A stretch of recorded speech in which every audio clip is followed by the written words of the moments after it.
Olá! Você já imaginou estar numa fila onde existem milhares de pessoas na sua frente? E se a sua saúde ou até mesmo a sua vida dependesse da chegada ao início da fila? Isso parece angustiante, não é? Essa é a realidade de quem precisa de um transplante de órgão. O programa de hoje fala da importância da doação e de como um transplante pode salvar a vida de alguém. Nossa convidada é a médica nefrologista Giana Liz, diretora da Central de Transplantes do Estado da Paraíba. O Câmara Aberta está começando.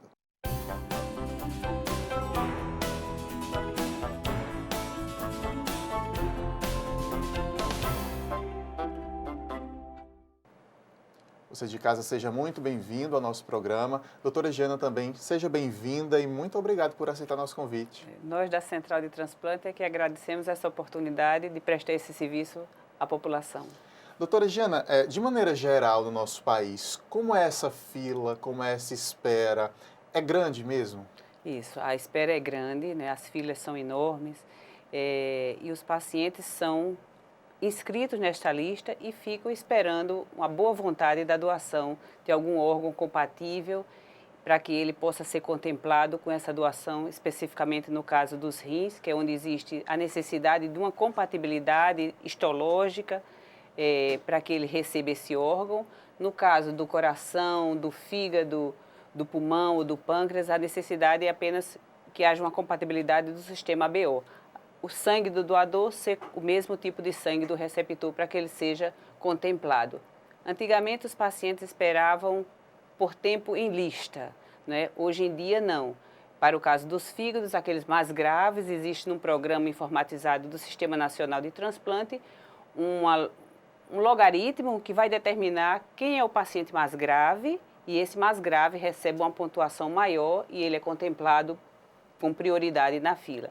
Se por acaso existem duas pessoas com esse mesmo índice, que é chamado MELD, que é o índice que mede a gravidade da função hepática, do comprometimento hepático, então aquele que é mais tempo em lista, ele é priorizado porque os dois tiveram uma mesma pontuação em relação ao MELD. Só para fígado esse caso ou não? Para Esse qualquer critério órgão de hoje? gravidade é só para fígado. Porque o que é que existia? Antes, os pacientes, quando tinham algum comprometimento hepático, mesmo de forma inicial, ele já era inscrito na lista. Então, quando ele era contemplado com a doação, o médico responsável por esse paciente dizia, não, no momento ele está bem. Então, as filas eram enormes e, às vezes, o paciente, na realidade, não estava precisando do transplante naquele momento. E aí foi mudado pelo Sistema Nacional de Transplante esse critério de priorização. Então, para fígado, os pacientes mais graves com o MELD mais alto são contemplados primeiro. Para o coração, não. É tempo em lista mesmo e a compatibilidade do sistema ABO, o tipo de sangue.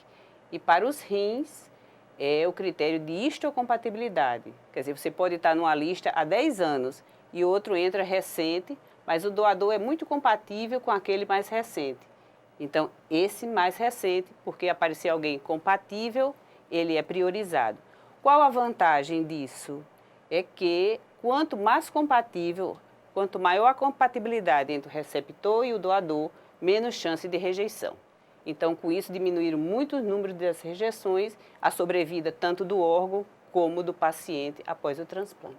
Doutora Giana, quando o médico decide pelo transplante, é porque aquele órgão não tem mais condição nenhuma de voltar a ser saudável? Isso, né? O transplante é uma alternativa terapêutica. A gente não promove a cura com o transplante, porque todo paciente sabe que quando necessita de um transplante, ele vai precisar ficar tomando uma medicação imunossupressora para o resto da vida. Então, o transplante é uma terapia substitutiva, né? E os pacientes sabem disso e o transplante só é feito quando o órgão já não tem capacidade de suprir as necessidades orgânicas daquele indivíduo. Há fatores que podem causar a rejeição após o transplante? Há fatores principais de acontecer essa rejeição? Isso. Muitas vezes, essa rejeição ou a perda do enxerto pode vir por uma crise de rejeição causada por um processo infeccioso ou, às vezes, uma recidiva da doença de base, que após o transplante ela pode reaparecer no rim transplantado ou no órgão transplantado. Às vezes, pode o paciente se atrapalhar com o uso da medicação e deixa de tomar a medicação de forma adequada, ou porque ele acha que está bem, então pode negligenciar de alguma forma o uso da medicação. Isso pode ser um dos fatores que leva à rejeição. Como é que fica a qualidade de vida desse transplantado? Ele precisa seguir, né, uma série de medicamentos, acredito, por toda a vida, mas ele consegue voltar a ter uma vida normal? Sim, o objetivo é reintegrar esse indivíduo à sociedade, né? Não só o próprio indivíduo, mas como todo o núcleo familiar. Porque a gente sabe que quando tem um paciente em estágio terminal de alguma patologia, ou hepática, ou cardíaca, ou pulmonar, ou renal mesmo, toda a família fica envolvida com esse paciente. Os cuidados que demanda de todos os familiares em torno dele, então toda a estrutura familiar fica abalada, né? E o transplante causa essa reintegração, não só na sociedade do indivíduo, como muitos voltam até a trabalhar de alguma forma informal, vamos dizer assim, mas eles conseguem ter uma excelente qualidade de vida. E precisarão seguir aí uma rotina de acompanhamento medicação. médico, periódico, né? No início do transplante, esse acompanhamento semanal, mensal, depois isso passa anual e eles voltam a se integrar na sociedade, mas sempre tendo como referência a equipe transplantadora que vai acompanhá-lo pelo resto da vida. Doutora Gina, tem um órgão principal que é o mais buscado, que a fila é maior ou que ele é mais difícil? Em todo o país, né, a gente sabe que a maior fila é o transplante de rim.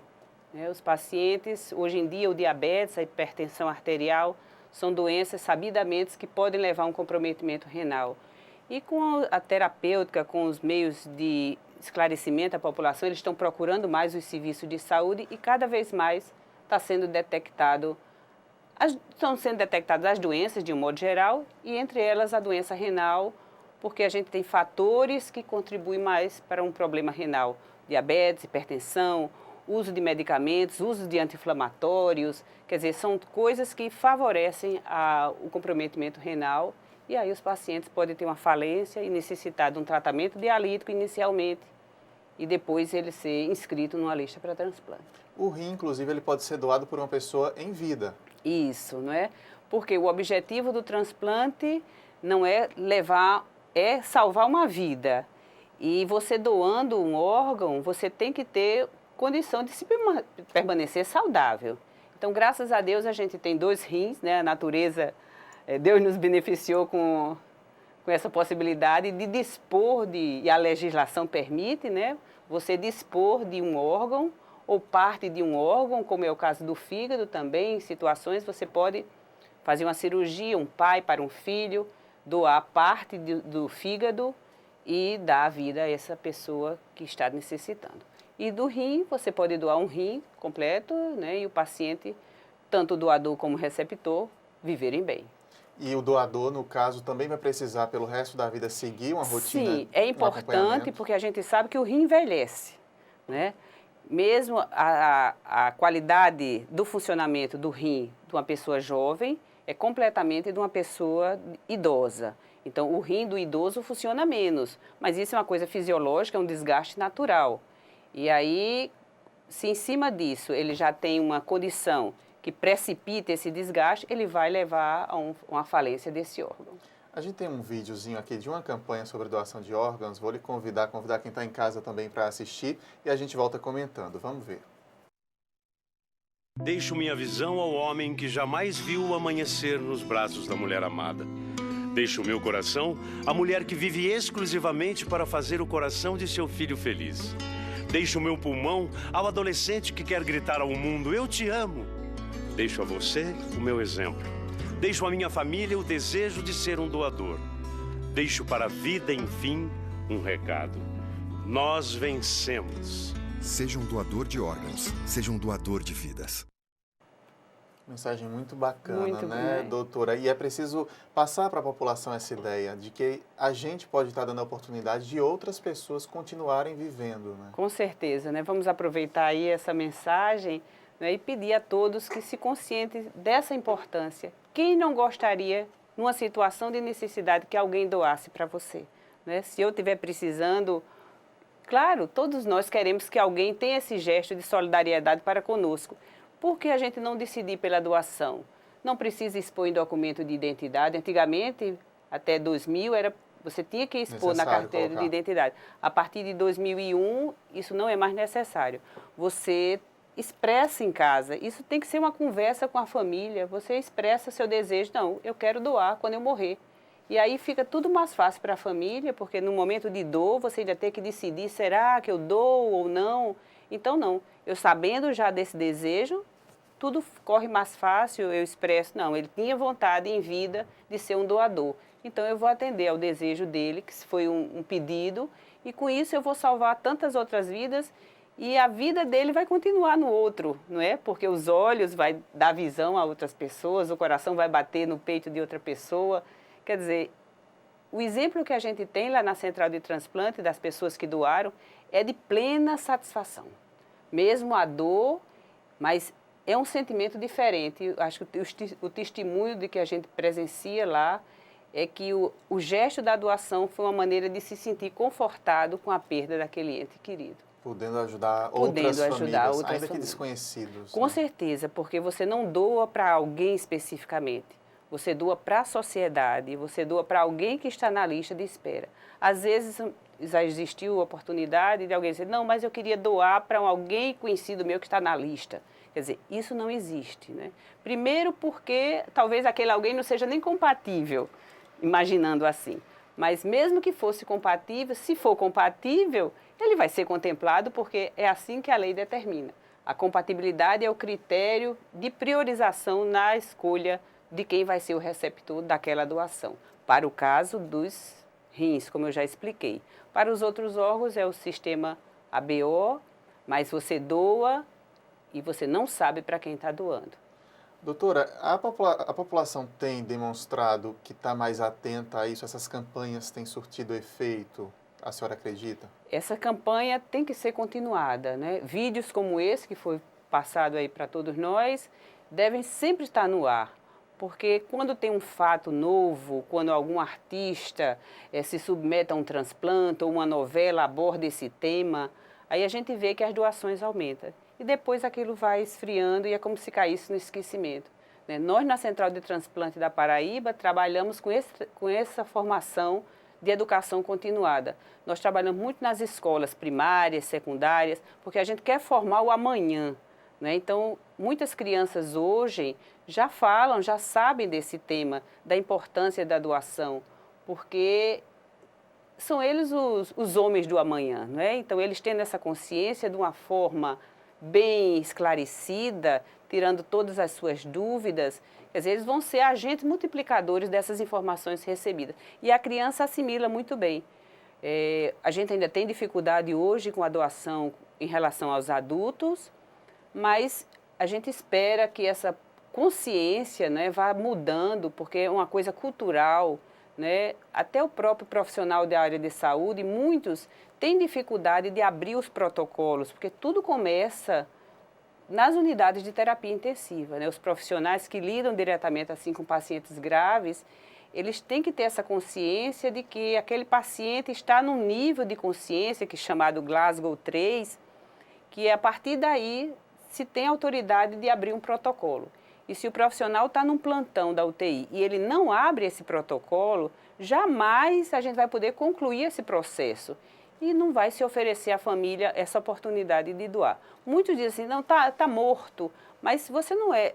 A morte tem que ser constatada. Eu acho que ele está em morte encefálica. Não pode ficar no acho. Não né, acho. doutor? Então, o diagnóstico de morte não é um achismo, é uma constatação.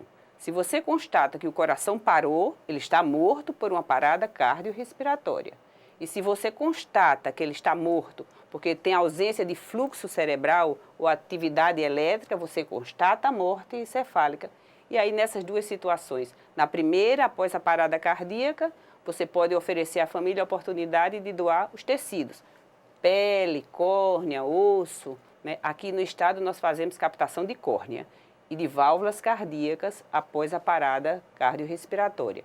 E com a morte encefálica, é nessa condição que se faz abordagem à família para que ela possa doar os órgãos. Eu quero continuar falando, inclusive, desse assunto com a senhora no segundo bloco. Vamos fazer uma pausa rápida aqui para o intervalo. Na sequência, então, continuamos essa conversa. Até já. A gente sabe que o futuro da nossa cidade está na mão dos nossos jovens. Por isso, queremos ouvir você. Se liga na Câmara. Saiba o que os especialistas têm a dizer sobre saúde, educação, infraestrutura. Conheça os seus direitos. A Câmara está aberta. Se liga na Câmara.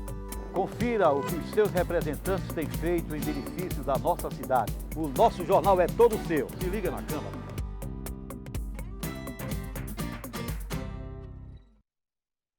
Leis curiosas pelo mundo. Você sabia que numa cidade do Canadá é proibido capturar peixe com as mãos?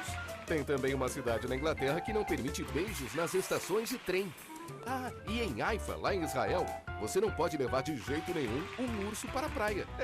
Existem leis que você não conhece, mas as de João Pessoa você pode conhecer. Acesse o site da Câmara Municipal e veja todas as leis municipais e os projetos que estão em tramitação na Câmara. Transparência é cidadania e a gente leva isso a sério.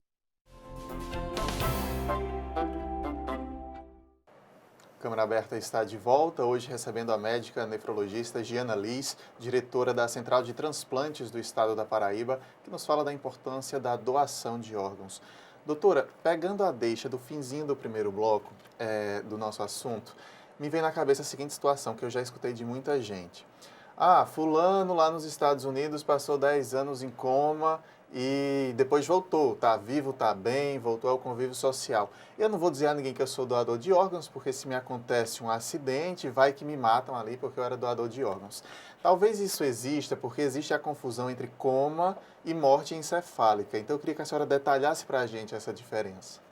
Eu vou ainda um pouco retroceder ainda mais nessa sua pergunta em relação a se colocar na carteira de identidade que era doador. Então muita gente às vezes era doador e tinha medo de colocar justamente porque tinha medo de chegar no hospital e ver que ele estava grave, era doador e dali ninguém ter o cuidado adequado com ele.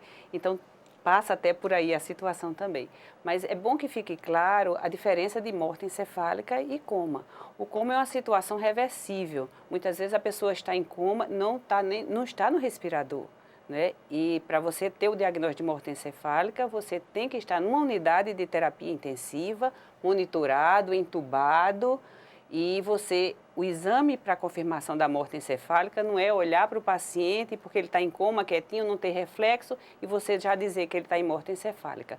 O Conselho Federal de Medicina determina que você precisa de 3 etapas para confirmar esta morte. Você precisa de um primeiro exame clínico, que é feito na grande maioria pelo intensivista, que acompanha o paciente na unidade de terapia intensiva.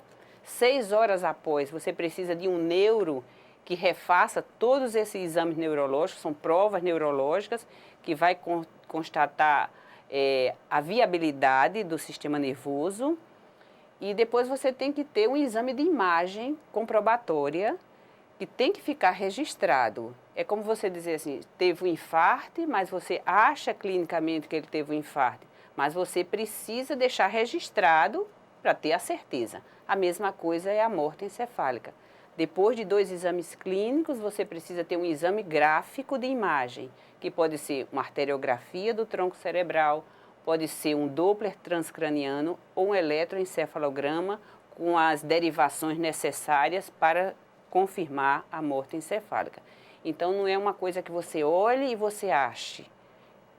Como o paciente está, muitas vezes está em casa, né, desacordado, assim, em coma, sem nenhuma resposta neurológica, mas a morte encefálica, obrigatoriamente, ele tem que estar numa unidade de terapia intensiva, entubado. E por isso que a gente diz assim, corre contra o tempo, porque depois que se constata a morte encefálica, os órgãos estão num processo de falência, porque a pessoa está morto. E se você não intervém em relação a abordar a família, a desenrolar todo o processo de contato com as equipes transplantadoras para que elas cheguem num tempo viável, ou os órgãos vão se deteriorando cada vez mais e o paciente para, ou você pode até ter a abordagem da família positiva, mas você vai captar órgãos que não têm qualidade, quer dizer, você já está diante de uma pessoa debilitada, necessitando daquele órgão. E você vai oferecer a ela um órgão que não é de boa qualidade, já com sua função também deteriorada. Então, a sobrevida desse órgão, depois de transplantado, não vai ser a mesma de um órgão que você captou em tempo hábil. Então, a diferença é essa, você tem que estar numa unidade de terapia intensiva, tem que estar entubado e a gente tem que correr contra o tempo, porque se demorar o coração vai parar e aí ele não pode ser mais doador de órgãos, ele vai numa situação de doador só de tecidos, córnea, pele, osso ou válvulas cardíacas. Para que dê certo toda essa logística, como é o trabalho aqui na Paraíba? Os hospitais entram em contato com vocês, avisam, como é que acontece? Isso, a Central de Transplante hoje conta com o apoio das CIDOTs, que são comissões intra-hospitalares nas unidades hospitalares, né? Eles são pessoas que trabalham na instituição hospitalar, que fazem uma busca interna e detectando algum potencial doador, eles entram, notificam a Central de Transplante. Mas a Central de Transplante também tem a organização à procura de órgãos, que faz esse mesmo trabalho, porque cada CIDOT, essa comissão é intra-hospitalar, ela atua dentro do seu hospital.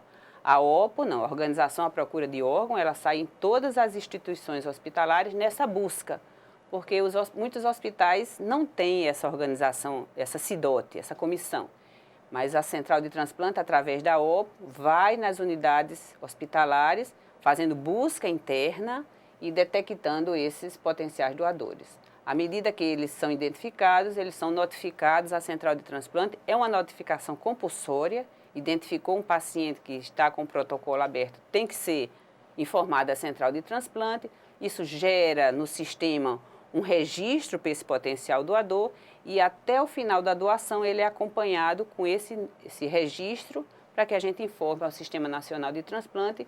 E tudo que se faz em cada central de transplante é monitorado pelo Sistema Nacional de Transplante. Todo o processo é acompanhado direto pelo Sistema Nacional de Transplante. Sendo concluída a captação do órgão, aí qual é o processo para que aquele órgão chegue até a pessoa que está esperando? Isso. Então, se confirma a morte, né, é avisada a família vem ao hospital e é feita essa abordagem. É muito importante nas instituições hospitalares a gente ter o trabalho de acolhimento familiar, né? Porque muitos pacientes dizem, eu fiquei aqui, ninguém me deu notícia do meu paciente, não fui informado de nada e agora você chega querendo fazer uma abordagem e querem que eu dê o... Não vou doar. Então, tudo passa por acolhimento. E o acolhimento não só para a doação, o acolhimento para o ser humano de uma forma geral. Todo mundo quer estar numa unidade de terapia intensiva, você chega com um familiar doente, você quer ser bem informado, você quer ser bem tratado, que alguém lhe diga o que é que está realmente acontecendo, né? Então, o transplante mexe até com esse sentimento também, de fazer com que as instituições hospitalares mudem seu perfil, porque o acolhimento familiar é fundamental para todos que estão numa hora dessa necessitando. E se você é bem acolhido pela instituição, se você é esclarecido, se o médico na visita informa a família a real situação desse paciente, caso se confirme a morte encefálica, é muito mais fácil. Não, eu fui bem acolhida, eu confio nesta equipe, né? Eu tenho certeza que eu fui informada de todo o processo, eu tenho certeza que ele está morto, não tenho dúvida, porque o que precisava ser feito foi feito, mas o caso evoluiu para a morte encefálica. É muito mais fácil a família ser doadora. O órgão após retirado, ele tem um tempo? Isso, desculpe, eu não respondi concluir, exatamente. Pronto, a senhora já consegue completar as duas coisas, porque eu fiquei imaginando aqui, se for curto esse tempo, poderia procurar um receptor mais próximo e esse receptor passar na frente da fila, por exemplo? Então, eu desviei a resposta. Você me perguntou como seria a etapa. Então, identificado esse paciente, é informada a central de transplante, é gerado um ranking com aquela doação e aí a gente vai saber quem vai receber o fígado, quem vai receber o rim, quem vai receber o coração, as córneas nesse momento ainda não. E aí a gente entra em contato com a equipe transplantadora de cada órgão. Olha, foi ranqueado, houve uma doação e o paciente da lista é o seu fulano, foi o contemplado com esta doação. A partir daí a equipe transplantadora se dirige ao local, ao hospital onde está o doador e começa-se o processo de captação, priorizando o coração, depois o fígado e depois os rins. E o coração, ele deve ser transplantado no máximo até 4 horas depois da captação. O fígado até 12 horas e o rim tem um tempo maior de suporte a isquemia, então o rim pode ser transplantado até 48 horas depois de captado. Mas claro que a gente corre contra o tempo, quanto mais rápido, quanto menor esse tempo de isquemia, melhor a qualidade do órgão. E aí, se não tiver um receptor no estado onde houve a doação, esse órgão é disponibilizado para o Sistema Nacional de Transplante e ele vai gerar um ranking nacional e vai dizer para quem ele vai. E aí toda uma logística entra em ação, não é? Para ver voo, horário, para onde vai. Muitas vezes a gente disponibiliza para uma região, o Sistema Nacional, e por questão de logística não vai para aquele canto. Aí gera-se um outro ranking? Gera-se um outro ranking, ou então, por exemplo, como é um ranking nacional, o primeiro era de Santa Catarina, não tem uma logística de voo para dar tempo. Para um coração, por exemplo, isso, que é muito não rápido. Tem, isso, né? Então, coração, uma captação de coração nosso aqui, no máximo ele chegaria a Recife, por via aérea, né? A gente tem outro vídeo também de campanha educativa. Vamos assistir esse outro vídeo e a gente volta comentando. Vamos ver. Ninguém gosta de fila. Imagine uma fila de 7.000 pessoas, ou 12.000, ou até 27.951 pessoas. No Brasil, as filas de espera para receber órgãos são imensas. Fizemos as pessoas sentirem na pele o que significa estar em uma fila gigante esperando um órgão. Para isso, substituímos as senhas em diversos locais de espera pelo número real da fila para receber um órgão. 7951. Muito grande para isso aí, hein? Nossa, número grande. Poxa, moço, que isso?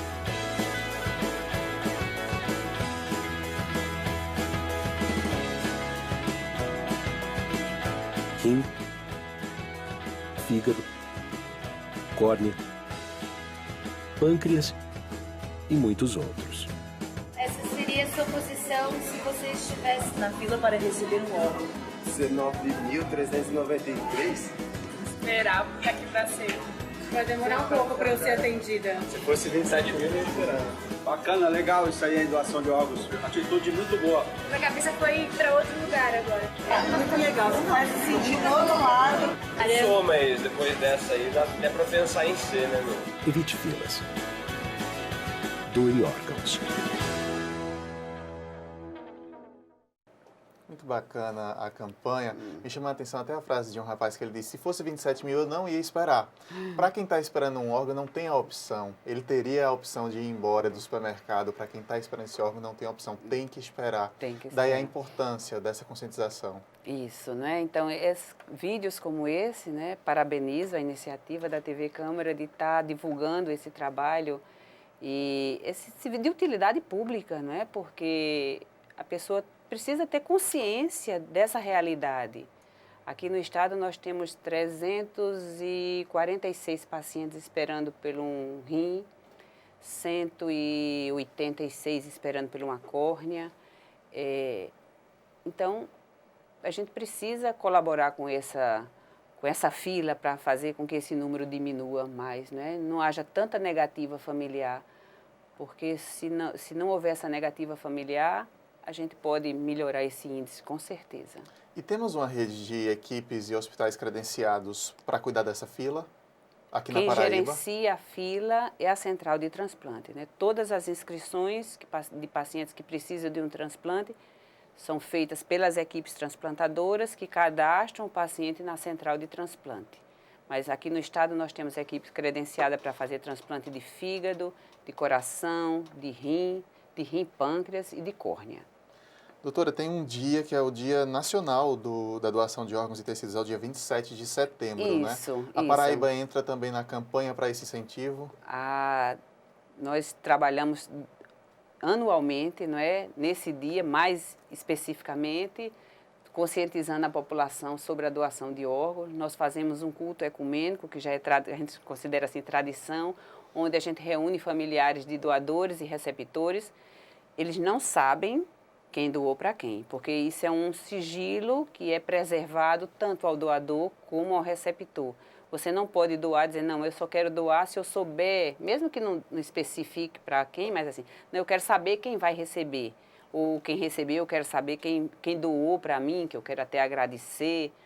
Bom, mas a legislação não contempla essa atitude. Mas a gente faz esse culto ecumênico com familiares de doadores e de receptores num momento de confraternização, de agradecimento, não é? Tanto quem recebeu como quem doa. E é um momento muito singular, muito bonito e emocionante que nós fazemos, além de outras atividades de palestra educativa, de panfletagem. Nós fazemos um trem na CBTU, nós fazemos caminhada na Orla Marítima, então todo ano esses eventos se repetem com participação da sociedade e nós que fazemos a central de transplante, tanto aqui em João Pessoa, como em Campina Grande, Patos e Guarabira. Chamando sempre a atenção da Chamando sociedade sempre para o assunto. Isso, importante. isso. Doutora Giana, muito obrigado pela presença aqui hoje, por essas orientações esclarecedoras para a gente. E nossas portas estão sempre abertas aqui para a senhora. Nós que fazemos a Central de Transplante da Paraíba, agradecemos profundamente esse momento de termos essa oportunidade de falar diretamente ao público. Sabemos que a audiência da TV Câmara é muito abrangente, porque em outros momentos de reportagem, as pessoas depois encontram, lhe vi na televisão, gostei da reportagem, quer dizer, que assunto bacana. Então, isso nos deixa muito felizes e agradecidos, mais uma vez, por esse momento de estar aqui esclarecendo e o interesse de vocês de divulgar e colaborar conosco sobre um tema tão importante e de tanta necessidade para todos os pacientes que estão numa fila de espera. Muito obrigado mesmo. Câmara Aberta termina aqui. Muito obrigado a você pela companhia. A gente se vê então no nosso próximo encontro. Até lá. Tchau.